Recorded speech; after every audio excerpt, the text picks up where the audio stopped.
So let's move on now to some fun facts about female history, and I really loved writing this, so I hope you enjoy listening to it as much as I love writing it.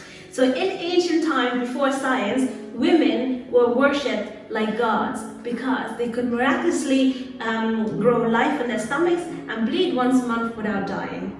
I thought that was amazing. But they erased that from our history lesson. The first shaman was a woman. A shaman is before we had civilization, we had tribes, right? And the medicine person in the tribe that healed everybody when they were sick, that gave guidance, that sort of helped the dead transition to the spiritual life, that kind of thing, which is kind of a modern day GP and the priest kind of together. That's the job they did. And the first shaman was a woman. And women were the head of the tribes. So that is another thing that I found really interesting. Now, women also had, we have to bring this one back to civilization. Women also had something called a red tent, where they would all enter into this tent during menstruation, and all the males of the tribes would wait on them hand and foot. Whilst they had their period. So when we look back into history, other than those facts, women are generally, we are the nurturers, we are the healers, we are the carers of society. It's the reason why we say Mother Nature, Mother Earth. There's a reason why we feel like we are home when Mom's there, isn't it? We do. Mom, even if Dad's home, you're like, where's Mom? Where's Mom? In ancient Hinduism, there's something called Kundalini energy, and that's the energy of source of life, and that's a feminine energy. So, Kundalini energy, I'm gonna kind of give you a little bit of concept from all different cultures and religions that I found fascinating. The Kundalini energy is about 5,000 years old, okay? And what they believe is that there is this dormant energy that resides at the bottom of your spine at an energy point called the chakra. And the energy point specifically is called root chakra. And the Kundalini energy kind of sits there and waits for you throughout your life to open up your consciousness a bit more and more, right? So you're saying, remember the child consciousness from that, so as an adult to grow spiritually, basically. And what they believe is that the energy in the root chakra will travel upwards through your other energy points, which are also called chakras, all the way to the top of your head, to your crown chakra, which connects you to the divine.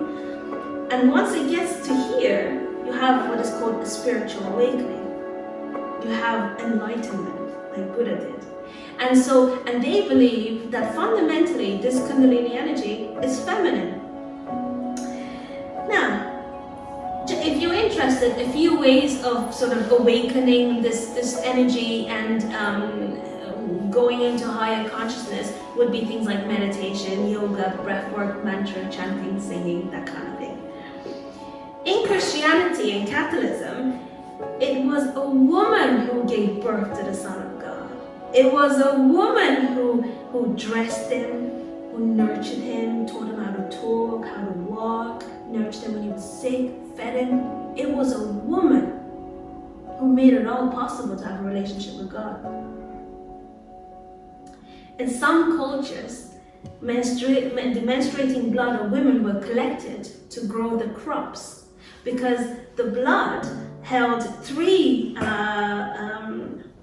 chemicals: nitrogen, potassium, and phosphorus. The three, like you go to the garden center today and you buy fertilizer, those are the three chemicals you buy. Honestly, so in ancient times they couldn't do that. They couldn't go to the garden shop, so they used to collect it, and it was such a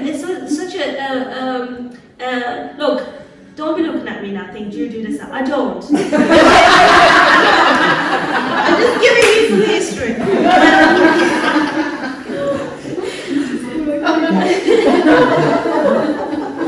But they did. They collected it, and they mixed it with water, and they gave it crops and the crops would grow. So our position in the world are nurturers, sympathizers. We are the calm in the storm. We are what keeps life rotating. And we are what bring life, right? We physically bring life. And quite frankly, we anchor our men, don't we? I left for a couple of days, I came home, he fell apart. It's true. I asked my mom, I said, does this happen to Dad? Oh yeah, he goes to the supermarket and he doesn't know what to buy. He rings me, what do I get? And he only just left the house. So, you know, we anchor them. She's been so floaty then. So,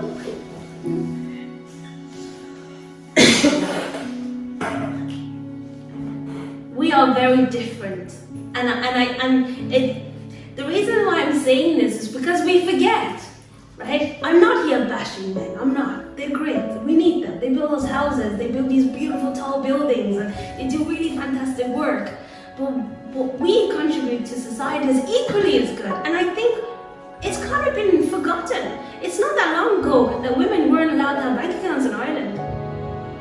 It's not that long ago that babies were taken from their mothers, only for no reason other than they didn't wed a man. So we mustn't forget how powerful we are, how equal, if not more, because we bring life to this planet. So we mustn't forget that. Look, we know where everything is. We do. Go home tonight and ask the man, where's the scissors? He'll ask you, I don't know where it is. He'll ask you. You could have had a baby on your hip and you could have been so poorly, so ill, with a cold or a flu. You still cook the dinner and, you know, clean the house. But when he's sick, and it's only might be a couple of sneezes, you know? This better not go online. Don't be sharing the links to everybody else. Women only. So we anchor them, we do. And it's not just husbands and boyfriends, but it's sons and uncles and grandfathers. And we anchor them. We mustn't forget our power as women. So let's go to the next subject, the progression of the female body. Herbs, menopause, nutrition. So let's have a look at what menopause, in short, what it really is. I mean, we all know what it is. But in short, what happens to the body when we transition into the first stage or second stage of life? This is really interesting. I read this today. I had no idea. There's only 3 animals in the world that menopause: humans, whales, and killer whales. That's it. Every other animal gives birth until they die. God got them. The levels of hormones produced by the woman's ovaries, specifically estrogen and progesterone, decline. The hormones play a key role in regulating menstrual cycle and supporting fertility. In the years leading up to menopause, which is called perimenopause, the ovaries gradually produce less and less hormones, causing the menstrual cycle to either lessen or get lighter or get heavier. They're kind of irregular.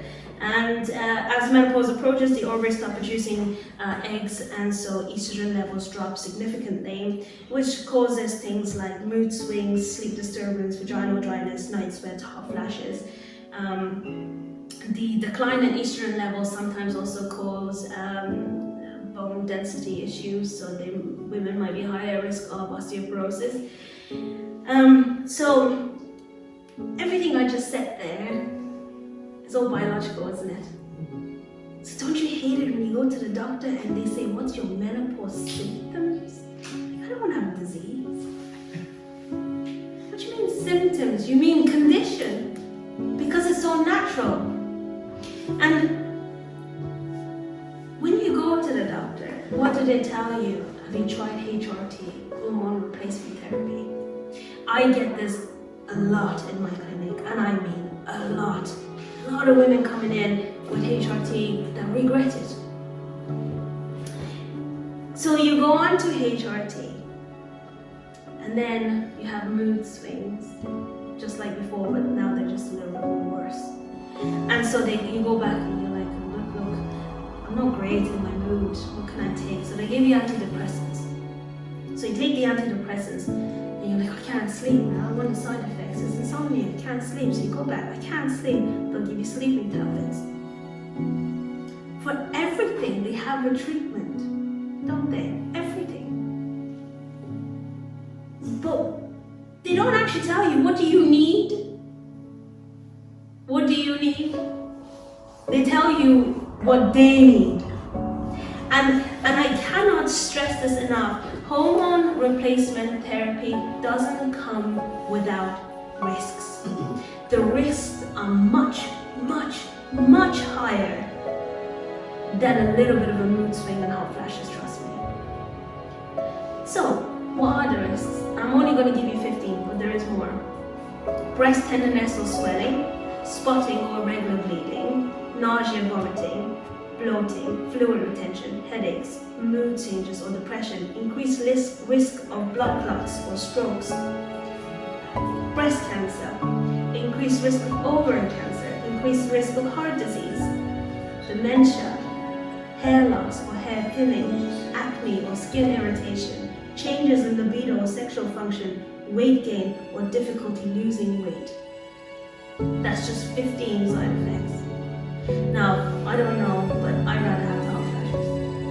I'd rather have the mood swings than have 15 of these risks. And the problem is that if any of these, well, I hope this is not wood, somebody knock on wood for me, just if it does happen, it's not going to happen straight away. You might have it 5 years, 10 years from now, and they'll come and they're not going to tell you, oh, this is because of the hormone replacement therapy.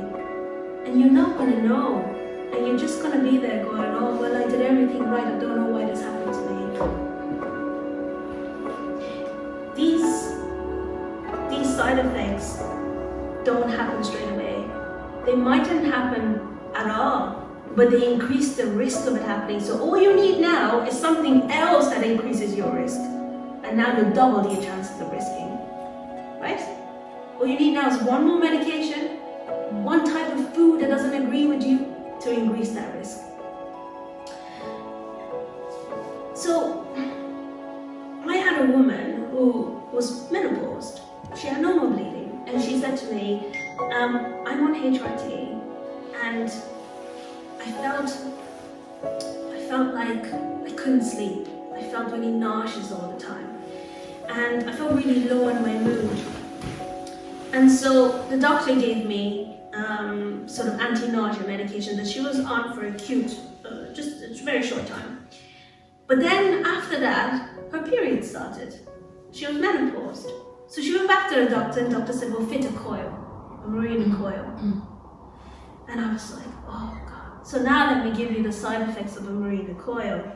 Nausea, vomiting, diarrhea, drowsiness, fatigue, insomnia, dry mouth, headaches, dizziness, increased or decreased appetite, weight gain, sexual dysfunction, restlessness, agitation, tremors, blurred vision, increased sweating, constipation, risk of suicidal thoughts.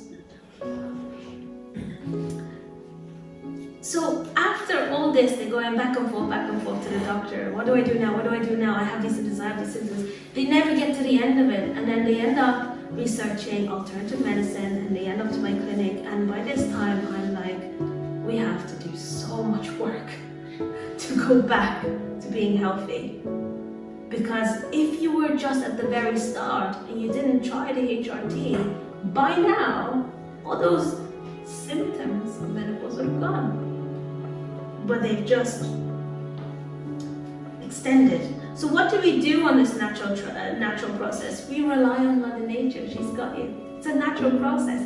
Mother Nature's got you. And herbs are magical. They have multiple actions.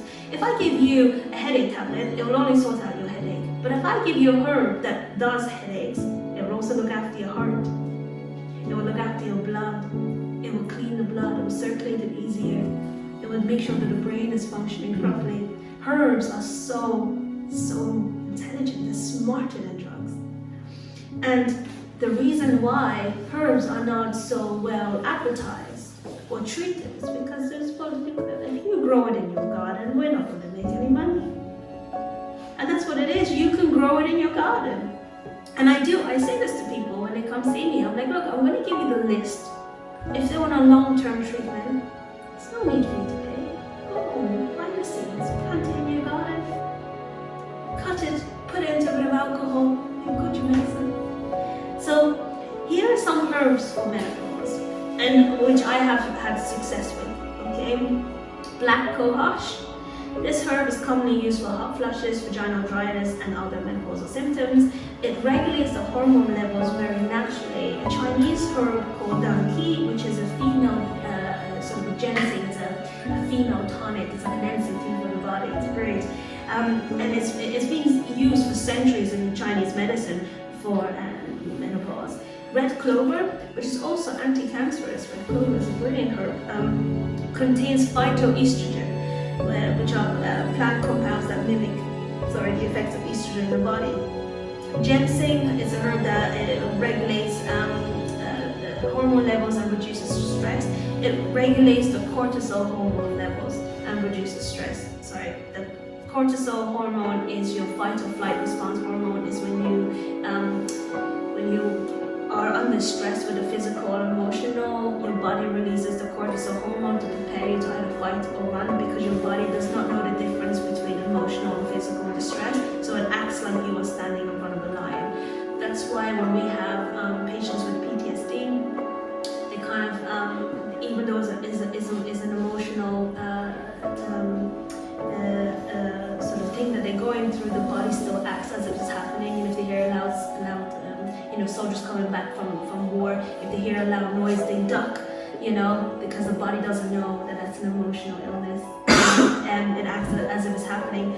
So if you are feeling emotional stress, believe that your body is also feeling distressed as well. So chasteberry also balances hormone levels and reduces hot flashes. Evening primrose oil, sage, St. John's wort is brilliant for mood swings and depression. Licorice root is believed to regulate hormone levels and hot flushes. And maca, this is a Peruvian ginseng, and it kind of does everything. I love maca, I do. I put it in everything. And that's it. So that's 10 herbs there that I've given you. You can grow all of that at home. You can make a tea out of it, a tincture. You can ground it up into powder and put it into a capsule. You can do anything with it. If you can't, ring me. I'll send it to you in the post. Okay? You don't need anything else.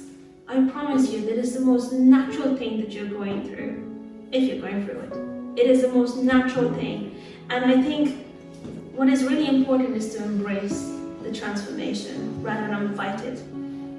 Now, if there are issues with bone density, I'm going to cover that in a second, like osteoporosis or fear of bone density, then there are different herbs that we would use, okay, to strengthen the bones. But I think food also has a huge part to play when it comes to the transition. For instance, and I think this is really, anything you take away from today, other than the fact that I'm extremely funny, it's great, it's dairy. Eliminate dairy. Dairy is so bad for you, and I'm going to tell you why. So dairy is milk, right? It doesn't matter if it's in cheese or in a coffee, or it's in a cake or a biscuit or a Pringle, or buttermilk in certain breads. It's still baby food. It is made by a mother for her baby. That's what it is. It's baby food. It's infant food. The minute that dairy touches the enzymes in your mouth, the body thinks it's growing and produces growth hormone. Growth hormone has nowhere to go because you are no longer growing. So your bone marrow is forced to release its minerals in order to compound the growth hormone. Which is why we are the only species on this planet, there is no other animal on this planet that suffers from bone inflammation diseases, arthritis, osteoporosis, osteoarthritis, rheumatoid arthritis. No other animal in the wild, no giraffe, no lion, nothing. And that's because they stopped drinking milk in their adulthood. We do not have the same nutritional needs as a baby cow. We do not. And honestly, I get quite frustrated when the GP says, oh, drink milk for calcium. Drink milk. Because it actually doesn't make your bones stronger. It's it's making them into dust. It is making them weaker. We have so many research to show this. Dr. Miller Minutes is one of the leading researchers in this in America. I've met him. He's a fantastic doctor. He's a plant-based physician. And but you know, like, but in the industry, the dairy industry is the second largest industry other than the meat industry. And it doesn't matter what industry it is, whether it's clothes or food, when they're that large, they make you believe what you need. They make you believe what you need. And it's shocking to me that one industry has successfully managed to tell the most intelligent species on this planet that they have the same nutritional value as a baby cow. I don't get it. So, can you imagine when you come to the end of your menstrual cycle and your body is transitioning into menopause, and then you go and drink milk or eat dairy, and then your body produces growth hormone? That's such a clash. Are we growing or are we still? What's happening? The body is such a clash. So a lot of women that suffer from bone density issues during menopause is because they've consumed milk for 40, 50 years. That's why. But I have not met a woman that said to me, oh no, I have no issues with my bone. You know, I have no issues with my bones, but I drink dairy. Or the opposite. I have issues with my bone, but I don't drink dairy. If they don't, they generally don't. So one thing to remember is eliminate dairy and tell everyone else you know to do it as well. So last few things, and I promise I'm going to stop talking because I'll be going on for ages now. I'm really sorry. Just, it's a good thing Paddy's not here because he would have said it to me. Okay, so in Asia, you have hot flushes. During menopause, you have hot flushes, and in Asia, they found that women over there don't have it, and it's because of the amount of soy in their foods. So if you consume soy, then hot flushes will be reduced as well. So that's that. Oh god, now I've lost where I am altogether. Okay, and yeah, so at the end of my speech, I think what I do, sorry, I didn't plan on talking this long. It looked short when I was typing it, I don't know what happened. But I think the end of my speech is actually about zinc, magnesium, all the vitamins and things like that. I have my posters and my cards there. Go onto my website, click on articles, and then read 5 important minerals. And that way you get sort of the information there, and you know what foods to buy, what foods to eat, how much you need to eat of it, and if you're worried about, say, calcium, that kind of thing, you can sort of see what's high in calcium, instead of me saying it to you now, because you're probably going to be bored listening to it. It's probably easier looking at it right before you go to the supermarket. I think that's it. So I'll take any questions if anyone's got.